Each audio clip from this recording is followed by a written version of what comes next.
حقیقی آزادی مارچ واسطے کل انشاءاللہ 9:30 بجے تو تقریباً سارے تھا جمع ہوسن 9:30 بجے اتنا گڈیاں موجود ہوسن ساریاں زائد زیب صاحب سے اس کی ارینجمنٹ کی تھی انشاءاللہ سارے لوگ گڈیاں میں اچھے طریقے تا پرامن طریقے تا بیٹھ کے سارے اکٹھے ہو کے داتا بیریل تا جلسہ داتا بیریل تا پونچھ ویلی بچو بالاکوٹ بچو اسی طرح صالح محمد صاحب کی قیادت میں اعظم سواتی کی قیادت میں بابا سلیم کی قیادت میں نوابزادہ فرید کی قیادت میں سارے جڑے قافلے نے اکٹھے ہو کے داتا بیریل تا سارے اکٹھے ہو سا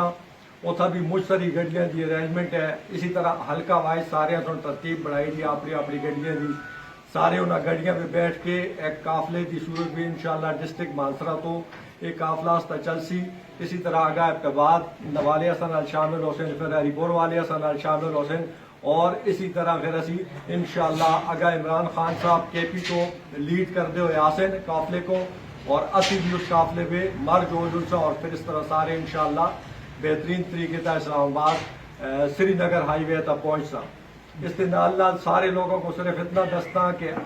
جڑے لوگ اتھا رہ سن جس طرح کہ جائد زیب صاحب ان کی آپس میں مشاورت ہوئی ہے جڑے لوگ اتھا رہ سن ہو سکتا ہے 4 دن لگیں 5 دن لگیں 10 دن لگیں جڑے لوگ اتھا رہنے والے لوگ ہیں وہ اپنا 2 3 اپنے کپڑے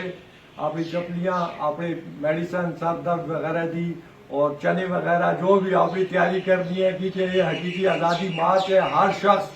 آپا واسطے نکل رہے ہیں پاکستان واسطے نکل رہے ہیں اور استی گودا میں جڑے پلنا والے بچے نے ان دے ایک برائٹ فیوچر واسطے اسی نکل رہے ہیں انشاءاللہ اس واسطے ہر آدمی سون میں زاہد زیب صاحب کو نہیں دیکھنا تو سا زاہد زیب کو نہیں دیکھنا تو سا اپنے آپ کو دیکھنا ہے اسا اپنے ملک کو دیکھنا ہے حقیقی آزادی دا ہی مطلب یہ ہے کہ اسا سون